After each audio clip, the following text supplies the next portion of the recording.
It does not get better than this. We're gonna be making lots of pizza this summer. So today I'm gonna show you how I make my go-to sauce. This sauce is meant for Neapolitan pizza, but you could definitely use it in other different styles. It is very versatile, very tasty, and very simple. It starts with the right type of tomato. Today, I'm using San Marzano tomatoes. Out of all the ones that I tried, I found this one to be the best. I'm not sponsored by them or anything like that. I just like this product very much, and it's what I'll be using. Now, when it comes to preparing the sauce, there are a few options. Some people choose to hand crush the tomatoes. For me, I don't like that because it leaves big chunks and the sauce consistency just doesn't look right. The second option is to use an immersion blender. Now, this right here is generally fine if done the right way. If you overdo it, you basically risk losing that color because the more you blend, the more pink the sauce becomes. And once you tap into the seeds, you'll have a bitter sauce.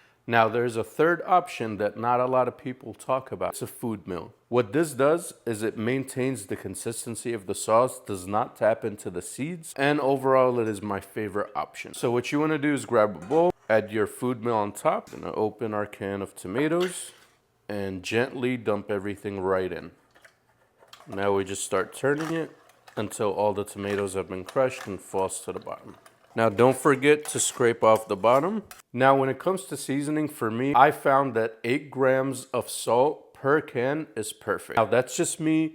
You could taste it and adjust the salt however you want. I do recommend weighing the salt and using one of these scales right here. If you bake and you don't have a scale or you don't use the metric system, I'm telling you, you're missing out. It'll take your baking to another level. You'll be a lot more consistent and you'll be able to scale your recipes with ease. Now we're gonna add the salt.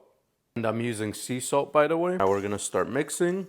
And just remember, when you season, keep in mind the kind of cheese that you're gonna be adding to your pizza. If you're using salty cheese like Parmesan, keep that in mind because you don't want an over salty pizza.